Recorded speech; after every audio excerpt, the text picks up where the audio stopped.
오늘 우리 함께 나눌 말씀은요, 사도행전 16장 6절에서 10절 말씀입니다. 사도행전 16장 6절에서 10절 말씀. 신약성경 페이지 215페이지입니다. 사도행전 16장 6절에서 10절 말씀입니다. 사도행전은요, 구약에 있지 아니하고 신약에 있어요. 사도행전 16장 6절에서 10절. 우리 짧은 구절이니까 한 목소리로 우리 함께 읽도록 하겠습니다. 시작. 성령이 아시아에서 말씀을 전하는 못하게 하시거늘 그들이 유대아와 갈라디아 땅으로 다녀와 무시아 앞에 이르러 비두니아로 가고자 했으되 예수의 영이 허락하지 아니하는시라. 무시아를 지나 드로아로 내려갔는데 밤에 환상이 바울에게 보이니 마게도냐 사람을 알아서 유대인의 전하를 이르되 마게도냐로 건너와서 우리를 도우라 하거늘 바울이 그 환상을 보았을 때 우리가 온 마게도냐로 떠나기를 힘쓰니 이는 하나님이 저 사람들에게 복음을 전하라고 우리를 부르신 줄로 인정합니다. 아멘. 오늘 세대통합 예배 나오신 모든 분들 주님의 이름으로 환영하고, 우리가 하나님이 부르신 믿음의 공동체로서 누구를 바라보며 살아가야 할까요? 오늘 이 시간 저를 바라보면 너무 좋을 것 같아요. 저를 바라보고, 우리는 누구를 바라보며 살아가는 사람? 예수님을 바라보며 살아가는 사람, 예수님께 집중하며 살아가는 사람, 우리의 관심이 예수님께 관심 두며 살아가는 사람이 오늘 이 시간 우리 모두가 되길 간절히 소망합니다. 우리가 그렇게 예수님을 바라보며 살아갈 때 우리의 삶은요, 승리와 기적을 누리는 삶이 될 것입니다. 우리의 삶 속에서 날마다 승리하며 기적을 누리는 믿음의 자녀들이 되길 간절히 소망합니다. 오늘은 특별히 선교주일이라고 말씀드렸습니다. 우리가 누구에게 선교주일이냐? 선교를 나가는 사람에게 선교주일이 될 것이고, 나가지 않는 사람들에게는요, 지금까지 선교주일이 되지 않을 수 있어요. 그런데 오늘 말씀을 통하여 나가는 자, 나가지 아니하는 자나 우리 꿈꾸는 공동체 모두가 선교하는 공동체, 선교를 꿈꾸는 믿음의 공동체가 되기를 소망하고, 오늘 예배가 우리의 삶 속에서 선교를 회복하는 귀한 믿음의 시간들이 되길 간절히 소망합니다. 오늘 하나님이 우리에게 주신 말씀의 제목은요, 무엇일까요? 우리를 도우라. 네, 우리를 도우라. 우리를 도우라. 과연 누구를 도와야 될까요? 사도 바울이요, 예수님을 만나기 전에 빌립보 성도들에게 내가 예수님을 만나기 전에 나는 어떤 사람인지 이야기하는데, 나는 8일 만에 할례를 받고 이스라엘의 족속이요, 베냐민 지파이요, 그리고요 히브리 중에 히브리요, 율법으로는 바리새인이요, 그리고 열심으로는 무엇을 행했다? 교회를 박해했다. 율법으로는 의가 흠이 없는 사람이다 라고 그는 자신을 이렇게 이야기합니다. 빌립보 성도들에게 예수님을 믿기 전에 나는 예수님을 박해하는 일에 가장 앞선 사람이다, 이렇게 이야기하고 있어요. 사실 사도 바울이요, 예수님을 만나기 전에 그는 유대교에 있어서 차세대 리더였어요. 장차 유대교를 이끌어갈 그 유대교의 지도자로서 성장할 사람이었다는 것을 우리가 알 수 있습니다. 그렇게 그는요, 열심으로 최선을 다한 일이 하나 있었는데, 그것이 무엇입니까? 교회를 박해했고, 예수님을 믿는 믿음의 사람들을 잡아다가 감옥에 가두는 일에 누구보다 앞장섰고 최선을 다하여 그 일을 감당했습니다. 그가 얼마나 열심히 했냐면, 자기가 살고 있는 예루살렘에서 머문 것이 아니라 예루살렘에 예수님을 믿는 사람들을 다 잡아가고, 그리고 저 이방 민족, 저 이방 땅에 다메섹에 예수님을 믿는 사람들이 있다는 소식을 듣고 대제사장 앞으로 나아가 내가 그들을 잡아올 수 있도록 공문 하나 작성해 주세요. 그래서 내가 그들을 잡아올 수 있도록 나에게 허락해 주세요 라고까지 이야기합니다. 그래서 그 공문을 받고 어떻게 합니까? 다메섹으로 가죠. 예수 믿는 사람을 잡으려고, 교회를 핍박하려고, 교회를 박해하려고 다메섹으로 가는 길에 호련히, 성경은 이렇게 이야기해요. 호련히 하늘로부터 빛이 임하였다. 그리고 음성이 들렸는데 그 음성의 주인공은 누구입니까? 예수다라고 성경은 이야기합니다.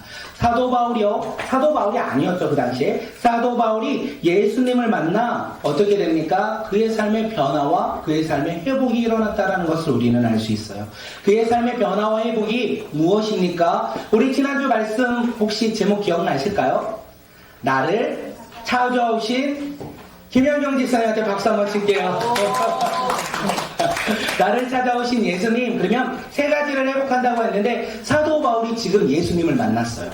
그리고 그도 동일하게 세 가지가 회복됩니다. 우리 PPT 한번 넘겨주시면 우리 함께 읽겠습니다. 예수님을 만난 사도 바울의 회복 첫째요. 자기는 자기 세상에 아닌 하나님 나라를 보내고 네, 두 번째는요. 세상의 성공이 아닌 하나님 나라의 비전을 내고 세 번째는요. 세상의 성공이 아닌 하나님이 주신 구원의 기쁨을 누리는 삶으로 회복. 요약하면 잠깐 놔둘게요. 사도 바울이 예수님을 만나기 전에 그의 방향, 삶의 방향은 세상이었고 세상의 성공이었고 세상의 기쁨이었다라는 거예요.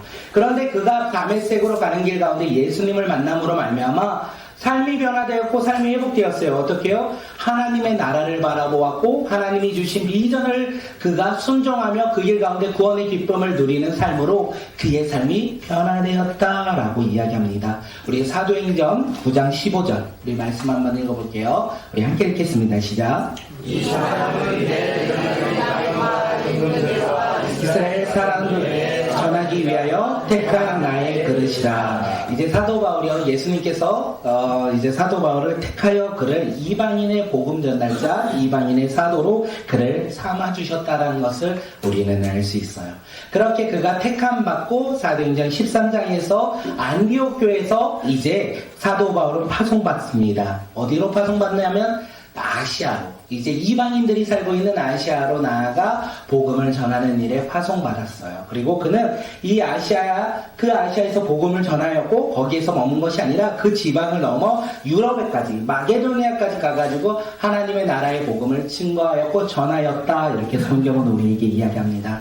사도 바울은요, 로마서 사도행전 우리 28장 31절에서 뭐라고 이야기하냐면 마지막 절인데 사도행전 마지막 절 우리 함께 말씀 읽어볼까요? 읽겠습니다. 시작. 하나님의 나라를 사랑하여 주 예수 그리스도의 권한 모든 것을 담대하게 거침없이 가르쳐라. 네, 사도 바울은요 자신이 예수님을 만나 받은 그 사명을 이루는 그 순간까지 어떻게 해요? 담대하게 거침없이 하나님의 나라를 전하였고 복음을 전하는 일에 최선을 다하였다.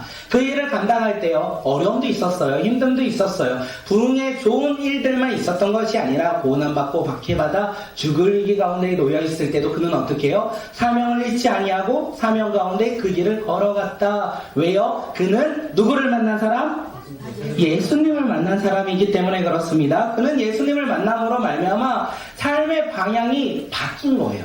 꿈이 바뀐 거예요. 삶의 기쁨이 바뀌었어요. 그래서 어떤 상황이 져든 어떤 환경이 일어나든 그는 낙심하고 절망하는 사람이 아니라 담대하게 거침없이 하나님의 나라를 전하였고 복음을 가르친 사람이 누구다? 사도 바울. 그가 그렇게 살아갈 수 있었던 이유는요, 누구를 만났기에? 예수님을 만났기에. 예. 오늘 우리도 예수님을 만난 믿음의 사람들 아니겠습니까? 제가 다음 달에 우리가 세례식이 있어서 간증문을 좀 작성해 달라고 하는데 간증문을 주셨거든요. 사도 바울이 성경 속에만 있는 것이 아니라 우리 성도들의 삶 가운데서도 차고 넘치구나 라는 생각을 합니다. 우리의 삶도 예수님을 만남으로 말미암아 삶의 방향이 바뀌고 우리의 꿈이 바뀌고 우리가 누리고 살아가는 삶의 누림이 바뀌고 있다는 것을 우리는 알 수 있어요. 우리가 예수님을 만났기에 나의 행함과 나의 노력으로 그렇게 살아가는 것이 아니라 예수 만나 우리가 그렇게 삶이 회복되고 변화되는 삶을 날마다 누리며 살아가는 것이 아닐까 생각되어집니다. 세례받는 사람들만 그런 것이 아니라 우리의 삶이 그렇지 않습니까? 우리의 삶 가운데 예수 만나 세상의 즐거움을 내려놓고 하늘의 소망을 가지고 우리가 좁은 길일지라도 그 길을 믿음으로 걸어가는 주의 자녀들이 오늘 이 시간 우리 모두가 아니겠습니까? 그러면 우리 삶에는요 두 가지가 있어야 돼요.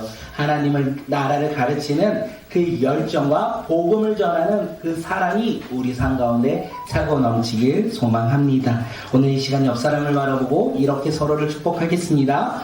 당신의 삶은 변화되고 회복되었습니다. 당신의 삶은 회복되고 변화되었습니다. 이제는 우리는 어떻게 살아가야 되냐면 변화된 삶, 회복이 충만한 삶으로 우리가 날마다 살아가는 주의 자녀들이 되길 간절히 소망합니다.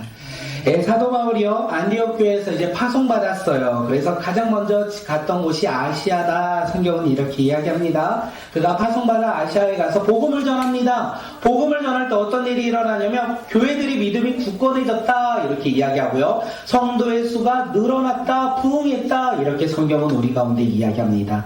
사도 바울이 아시아에 가서 복음을 전할 때마다 교회가 굳건해지고 많은 사람들이 복음을 듣고 예수님을 영접하는 놀라운 일들이 일어났어요.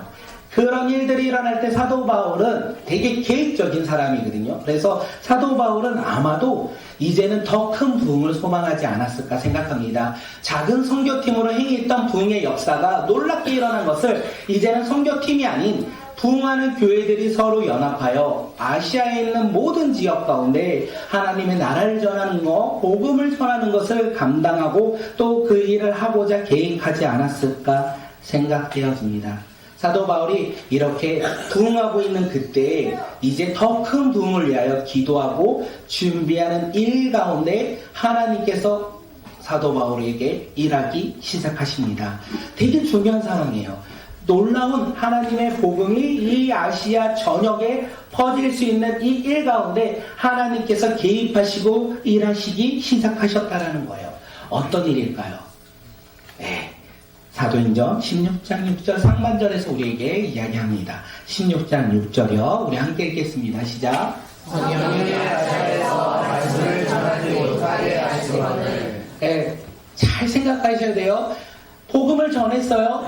복음을 전하고 교회들이 굳건하게 세워지고 많은 성도들이 교회에 왔어요. 그래서 사도 바울이 생각해요. 야, 교회들이 연합하면 아시아가 변화될 것이다. 아시아의 수많은 지역들이 하나님의 나라를 듣고 복음을 들음으로 말미암아 하나님을 믿는 믿음의 백성들이 차고 넘칠 것이다. 이렇게 생각하고 있는 그때에 성령께서 뭐라고요? 말씀을 전하지 못하게 하셨다. 복음을 전하지 못하게 하셨다. 이렇게 이야기하는 거예요. 성령께서 우리 교회가 막 부흥하고 있을 때 하나님의 나라를 위해 더 뭔가를 하고자 계획을 했는데 갑자기 성령께서 그 복음의 사역을 다 막아요. 그래 우리는 어떻게 생각할까요? 와, 성령이 아니라 사단 마귀가 와서 우리를 괴롭히고 우리가 복음을 전하지 못하게 하네. 이렇게 생각하지 않겠습니까? 사도 바울이 지금 그런 상황 가운데 있다는 거예요. 우리는 이것이 성령의 놀라운 역사와 일하심 그리고 유럽을 향한 계획이라는 것을 말씀을 통해서 알고 있기에 그것이 하나님의 계획이구나 하지만 사도 바울은 그것을 알지 못하였다라는 거예요. 복음을 전하고 있는 이 시간 속에서 복음을 더 이상 전할 수 없는 상황 가운데 놓였을 때 사도 바울이 하나님의 계획이 무엇이 있겠지. 하나님의 이 복음 사역에 하나님의 놀라운 일들이 있겠지. 이렇게 생각할 수 없는 상황이 펼쳐졌다는 것을 우리가 오늘 본문을 통해서 알 수 있다는 거예요. 아시아에 복음을 전할 수 있는 놀라운 부흥의 그 길 가운데 턴 포인트를 계획하고 중요한 상황을 생각하고 준비하고 있는 그때에 하나님께서 그 상황을 막으셨다. 이렇게 이야기합니다. 사도 바울이 지금 자신의 의와 자신의 이름을 높이고자 복음을 전할 계획을 세운 건 아니잖아요. 하나님의 나라와 복음, 예수 그리스도의 이름을 전하고자 준비하고 계획했던 일 가운데 왜 성령께서는 복음의 사역을 못하도록 막으셨을까요? 왜 사도 바울이 계획했던 그 계획들을 이룰 수 없도록 왜 막으셨을까요? 그것은 우리가 너무나 잘 알고 있죠. 아시아를 넘어 유럽을 향한 하나님의 복음에 놀라운 여정이 계획되어 있다는 것을 알고 있습니다. 그리고 우리가 여기서 볼 것은 사도 바울의 모습인 거예요. 자신이 하나님의 사역 가운데 쓰임받아 더 큰 일을 하고자 계획했는데 하나님께서 성령께서 그 일을 막으셨을 때 사도 바울은 어떻게 합니까? 좌절합니까? 낙심합니까? 포기합니까? 사도 바울은 좌절도 낙심도 포기도 하지 않았다는 거예요. 여러 지역을 돌아다니면서 복음을 전하고자 그가 행하였다라는 것을 이야기합니다. 여러 지역, 아시아의 여러 지역을 돌아다니며 또다시 복음을 전하고자 또다시 복음 가운데 하나님의 나라를 전하고자 그가 열심히 노력하였는데 예수의 영이 그것을 막았더라. 예수의 영은 무엇입니까? 성령 아니겠습니까? 성령이 계속 아시아에서 복음을 전하지 못하도록 막았다. 성경은 이렇게 이야기하고 있습니다. 하나님의 계획을 모르는 이 사도 바울, 하지만 그는 하나님의 계획을 모를지라도 자신의 계획이 막히고 그리고 자신이 생각했던 일이 이루어지지 않더라도 그는 여전히 행했던 것이 있다면 담대하게 거침없이 하나님의 나라를 전하였고 복음을 전하였다는 것을 우리에게 이야기합니다. 왜 사도 바울은 낙심하지 않았을까요? 그가 위대한 사람이라서 이 자신의 모든 계획이 실천할 수 없고 이룰 수 없는 그 상황 가운데 낙심하지 않았던 위대한 사람이라서 그런 것이 아니라 그는요 예수님을 만난 사람이라서 그런 거예요. 예수님을 만났기에 자신의 계획이 비록 이룰 수 없을지라도 하나님의 계획을 기대하며 소망하며 그 계획대로 순종하며 따라가고자 그가 걸었던 그 여정의 길. 그래서 그는요 여전히 아시아에서 계속 복음을 전하였다. 이렇게 성경은 우리에게 이야기하고 있습니다.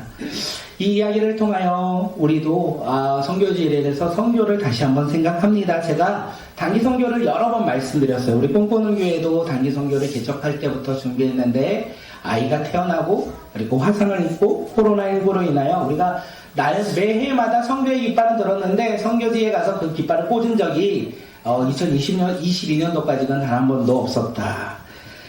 그런데 생각해보면 그런 것 같아요. 우리가 선교를 품는 것은 여행을 가는 건 아니라고 봅니다. 그렇기에 나의 즐거움과 나의 쉼과 유익을 위해 우리가 선교의 깃발을 든 적은 없는 것이 아닐까 생각해요. 우리는 하나님의 나라를 위하여 복음을 위하여 선교의 깃발을 들었는데 단 한 번도 그 선교의 깃발을 꽂은 적이 없었다는 거예요. 그래도 놀라운 것은 비록 우리가 선교를 가지 못할지라도 우리가 선교를 품었고 우리가 기도하며 우리가 그 일 가운데 해야 할 것을 소망하며 나아갈 때 하나님께서 작년에 선교의 깃발을 품을 때 하늘의 문을 여시고 우리가 선교지를 향하여 나아갈 수 있었다라는 것을 고백합니다. 이 이야기를 준비하면서 생각이 든 게 뭐냐면 사도 바울이 지금 아시아에서 복음을 전할 때 성령께서 막으셨어요. 그리고 사도 바울이 어디에 도착합니까? 항구 도시 드로아에 도착을 해요. 이제 곧 환상을 통하여 마게도니아로 갈 수 있는 그 중심 도시인 이 드로아에 사도 바울이 도착을 합니다. 우리가 그동안 걸었던 선교의 여정이 드로아가 아닐까 생각합니다. 그동안 우리가 수많은 것들을 계획해도 이룰 수 없었지만 하나님께서 깃발을 꽂고 보내주실 그 드로아에 우리가 도착한 것이 아닐까 잠시 생각을 해보았습니다. 그러면 우리가 기대함이 있었으면 좋겠어요. 사도 바울이와 드로아에서 아시아를 넘어 더 큰 유럽을 향하여 마게도니아 가운데 복음을 전하는 사역을 감당하듯이 우리 꿈꾸는 교회 가운데 사역도 선교 사역도 이제 드로아에서 정착하고 멈추는 것이 아니라 여기서부터 하나님의 놀라운 일들을 우리가 감당하는 믿음의 자녀들이 되길 간절히 소망합니다. 그때가 언제인지 모르겠지만 또한 그 일들이 어떤 건지 무엇인지 모르지만 하나님은 이미 예비하셨다는 것 또한 우리의 순종으로 그 예비하신 것을 우리가 누리며 살아가는 믿음의 자녀들이 되길 간절히 소망합니다. 우리 함께 선교를 향하여 꿈을 꾸었으면 좋겠습니다. 우리 함께 복음을 전하는 일에 함께 꿈을 꾸는 믿음의 공동체가 되길 간절히 소망합니다. 그리고 그 꿈을 이루는 믿음의 자녀들이 오늘 이 시간 우리 모두가 되길 간절히 소망합니다. 사도 바울이 이제 아시아 끝인 이 항구 도시 드로아에 이제 도착을 했습니다. 그리고 그가 어느 날 밤 환상 가운데 하나님의 놀라운 일을 그가 깨닫기 시작하죠. 우리 사도행전 16장 9절 말씀 한번 읽어보겠습니다. 사도행전 16장 9절이요. 우리 함께 읽겠습니다. 시작.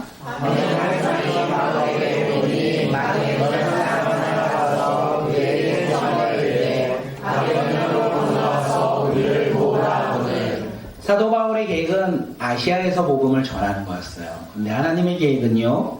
어디요? 아시아를 넘어 유럽 마게도니아로 와서 복음을 전하는 것이 하나님의 계획이었다는 것을 우리가 알 수 있어요.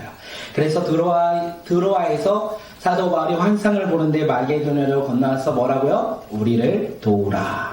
우리를 도우라 이 환상을 봅니다. 그리고 어떻게 반응합니까? 10절 말씀 한번 읽겠습니다. 10절이요. 우리 함께 말씀을 읽을게요. 시작. 바울이 도우라를 먹었으되 우리가 마게도니아로 떠나게 됐으니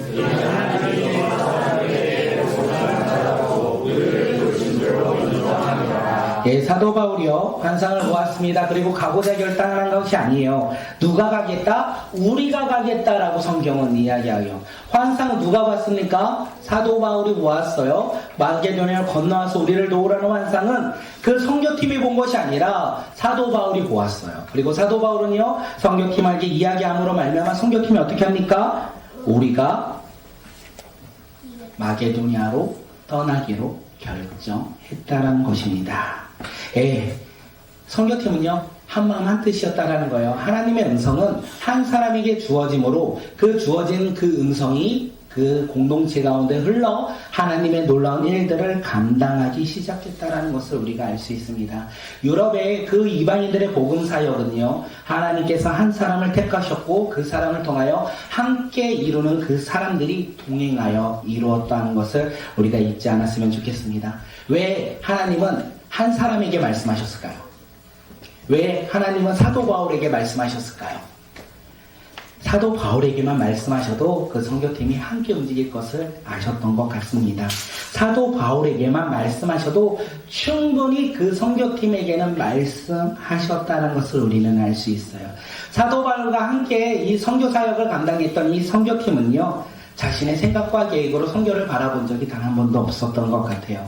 그들은 사도 바울과 동일합니다. 하나님의 나라 그리고 복음을 전하는 것에 함께 힘을 합쳐 나아갔던 거예요. 아시아에서 복음을 전하지 못하게 하실 때 어떻게 합니까? 그들은 사도 바울을 중심으로 흔들리지 아니하고 여전히 복음 가운데 그 복음을 전하고자 노력했던 팀이에요. 그리고 사도 바울이 환상을 보고 이야기했을 때 그들은 공동체가 함께 그 음성을 듣고 어떻게 합니까? 한 마음 한 뜻이 되어 우리를 부르신 사도 바울을 부르신 하나님이 아니라 우리를 부르신 그 하나님의 부르심의 마게도니아로 넘어가 함께 하나님의 선교 사역에 같이 감당하고자 그들이 선택했다라는 거예요. 그들은 순종했다라는 거예요. 그들은 사도 바울의 환상의 이야기를 듣고 나를 도우라는 환상을 이야기를 듣고 뭐라고 합니까? 머뭇거리지가 않아요. 그들은 그 환상이 맞다 틀리다라고 이야기하지 않아요. 자신들의 부르신 하나님의 부르심을 깨달아요. 그리고 그 깨달음을 통하여 그들이 함께 마게도니아로 넘어가 어떻게 합니까? 복음을 증거하며 그 복음 가운데 선교 사역을 감당했다는 것을 우리는 알 수 있습니다. 우리 꿈꾸는 교회 가운데 비전과 사명이 있죠. 나의 사명의 첫 번째가 뭐냐면 백선교지 후원입니다. 하나님이 우리에게 주신 사명이 맞을까요? 그것을 우리가 믿음으로 고백하며 하나님이 우리 가운데 주신 사명을 우리가 고백하며 살아가는 믿음의 자녀들이 되길 간절히 소망합니다. 우리의 의와 행함으로 그 사명을 감당하는 사람들이 아니라 하나님이 주신 것을 우리가 믿으며 우리 공동체가 한마음 한뜻이 되어 그 사명을 감당하는 믿음의 자녀들이 되길 간절히 소망합니다. 그렇다면 하나님이 주신 사명이라는 것을 우리가 알았다면 우리는 어떻게 해야 될까요? 이제부터 중요한 거죠, 사실. 네, 맞아요.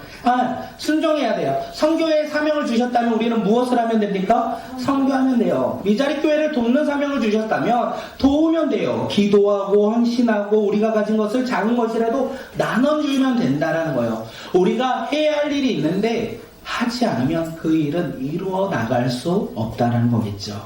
우리의 삶 가운데 예수님이 주신 이 사명, 선교 사명을 우리가 감당하는 믿음의 자녀들이 우리 꿈꾸는 교회와 공동체가 되길 간절히 소망합니다. 사도 바울은요, 예수님을 만나서 그는 어떤 사람으로 되었냐면, 사도 바울이 예수님을 만나기 전에, 오늘 되게 빨리 했죠. 아이들이 빨리 하라고 해서. 이제 거의 끝나가는데 아직 멀었다라는 거. 사도 바울이 예수님을 만나기 전에 그는 미친 사람은 맞는데 어디에 미쳤을까요? 세상에 미쳤어요. 그런데 사도 바울이 예수님을 만나고 그는 미친 건 똑같은데 세상에 미친 것이 아니라 누구에 미쳤을까요? 예수님께 미쳤다는 거예요. 그래서 그는 예수를 만남으로 말미암아 어떻게 해요? 예수님이 주신 꿈을 바라보며 그 꿈 가운데 삶을 드리며 기뻐하며 살아가는 삶, 그 기쁨 가운데 끝까지 사명을 감당하며 그 일을 걸어갔던 사람이 되었다는 것을 우리에게 이야기합니다. 하나님이 이방인 사도로 그를 택하신 이유 무엇일까요? 그가 예수께 미쳤기에, 그가 예수만을 바라보기에, 그가 예수께 집중하니까, 그가 예수께 소망을 두니까 하나님께서 그를 택하여 사용하시고 그와 함께하는 선교팀 가운데 복음 사역을 맡기시고 허락해 주셨다는 것을 우리가 알 수 있다는 거예요. 오늘 우리도 누구에게 미치길 소망합니까? 세상에 미치고 싶으십니까? 예수께 미치고 싶으십니까? 미친다고 하니까 너무 강렬한가요? 누구에게 속하고 싶으십니까? 세상에 속하고 싶으십니까? 예수님께 속하고 싶으십니까? 우리가 예수께 속하여 예수를 바라보며 살아가는 믿음의 자녀들이 되길 간절히 소망합니다. 사도 바울 그가 예수께 속하고 예수께 미침으로 말미암아 하나님의 놀라운 일을 감당하였듯이 오늘 우리도 예수께 속하고 예수께 미쳐 우리가 하나님 나라 가운데 열방을 변화시키는 믿음의 자녀들이 되길 간절히 소망합니다. 우리 옆 사람을 한번 볼게요. 이렇게 고백해 볼까요? 나는 예수께 미친 사람입니다. 이렇게 말하면 안 돼요. 너는 예수께 미친 사람입니다 말하면 안 돼요. 나는 예수께 미친 사람입니다. 우리 예수께 우리가 살아가는 속하여 그리고 미쳐 살아가는 믿음의 자녀들이 되길 간절히 소망합니다. 오늘 말씀을 전하고 싶었던 건 이거였고요. 그리고 당부하고 싶은 말은 이제부터입니다. 네, 개인적으로요 2024년 요람을 작성하면서부터 성교를 품었고요. 그리고 하나님이 우리 가운데 행하실 것을 소망하며 준비하고 기대했습니다. 이것을 기도하며 생각했을 텐데 제가 하나 느낀 거는 하나님이요 내가 기도한 것을 이루어주시는 분이 아니라 하나님이 이미 허락하신 것들을 우리가 기도할 때 그것을 이루어 나가는 것이 아닐까 생각되어집니다. 제가 요람을 작성하면서 선교팀을 향하여 기도했는데 하나님께서 이미 예비하신 선교팀을 허락하셨고 선교지에서 우리가 해야 될 것들을 허락하셨어요. 우리는 그 길을 알지 못하기에 물품을 받았고 선교지를 모집하였고 막 여러 가지 일을 합니다. 그 행함을 통하여 하나님은 예비하신 것을 우리에게 조금씩 보여주는 것이 아닐까 생각되어집니다. 그리고 우리가 해야 될 거 무엇이겠습니까? 부르심에 확신하며 살아가는 또한 성교를 부르심에 확신하여 그 길을 걸어가는 믿음의 공동체가 우리 꿈꾸는 공동체 모두가 되길 간절히 소망합니다. 그것이 저의 길만이 되지 않길 소망합니다. 우리의 길이 되길 간절히 소망해요. 성교요 누가 감당합니까? 한 사람이 감당 못합니다. 공동체가 모두 감당해야지 그 성교를 감당한다라는 거예요. 우리는 성교를 생각할 때 나가는 사람만 선교사, 단기 선교사가 된다라고 생각하는데 그럴 수 있죠. 나가는 사람은 직접 나가 복음을 전하기에 나가는 사람이 선교사가 될 수도 있습니다. 그런데 나가는 사람보다 더 중요한 사람이 누군지 아십니까? 나가는 사람이 승리할 수 있도록 기도해 주시는 보내는 선교사들이 아닐까 생각되어집니다. 보내는 성도들이 없다면 그 선교는 감당할 수 없을 것 같습니다. 영적 전쟁 가운데 우리는 승리할 수 없을 것 같습니다. 우리 이스라엘 백성들이요 아말렉과 전투를 합니다. 광야에서 이스라엘 백성들이 아말렉과 전투를 할 때 모세가 여호수아를 불러요. 여호수아 너는 나가서 싸워. 그리고 나는 산 위에 올라가 기도할게. 내가 손을 들면 너가 이길 것이고 내가 손을 내려놓으면 너가 질 것이야. 진짜 모세가 손을 들고 기도할 때 승리하였고 손을 내리면 패배했다는 것을 알고 있습니다. 나가서 싸운 여호수아도 대단하지만 산 위에서 기도한 모세의 손, 하나님께 기도한 그 중보 기도의 손이 가장 중요했다는 것을 그 전쟁을 통하여 우리는 알 수 있습니다. 모세는요 팔이 피곤할지라도 그 손을 들고 있었다. 이렇게 성경은 이야기합니다. 우리가 이번에 선교를 나갑니다. 우리가 선교를 나가죠. 선교를 나아갈 때 우리 사랑하는 성도님들이 각자의 삶의 자리에서 두 손을 들고 함께 기도할 때 선교지에서 우리가 감당할 사역들에 우리가 기쁨으로 그 사명을 감당하지 아니할까 생각되어집니다. 나가는 선교사들은요 여호수아처럼 영적 전투 가운데 승리하는 믿음의 자녀들이 되길 간절히 소망하고 보내는 성도들은요 모세와 같이 끊임없이 우리의 삶의 자리에서 선교팀을 위하여 우리가 한 마음 한 뜻으로 기도하며 우리가 선교를 감당하는 믿음의 자녀들이 되길 간절히 소망합니다. 다음 장 한번 넘겨주세요. 네, 우리 함께 읽겠습니다. 선교 혼자 할 수 없습니다. 선교 선교팀만 할 수 없습니다. 선교 우리 모두 함께 할 때 할 수 있습니다. 옆에 볼게요. 너와 나 우리는 선교사입니다. 고백합니다. 시작. 너와 나 우리는 선교사입니다. 우리 모두 선교사가 되어서 하나님의 나라 가운데 그 일을 감당하는 믿음의 자녀들이 되길 간절히 소망합니다. 그런데 나가는 거 너무 중요한데 그 부르심을 우리가 잊지 않았으면 좋겠습니다. 환상을 본 거 중요한데 그 성경팀이 어떻게 해요? 그 부르심, 그 환상을 통하여 마게도냐로 부르신 것이 자신들을 향한 하나님의 부르심이라는 것을 그들이 인정했잖아요. 우리가 선교, 우리가 우리 교회 가운데 하나님의 부르심이라는 것을 우리가 인정하고 우리가 그 부르심에 따라 그 길을 걸어가는 주의 자녀들이 되길 간절히 소망합니다.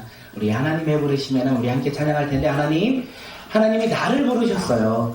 그리고 이번 선교를 통하여 나는 나가서 선교하고 나는 집에서 기도하며 선교하길 소망합니다. 주여 우리 가운데 역사하여 주시고 그 부르심 가운데 우리가 순종하며 나가는 믿음의 자녀들이 되게 해달라고 우리 함께 찬양하고 기도하며 결단하겠습니다.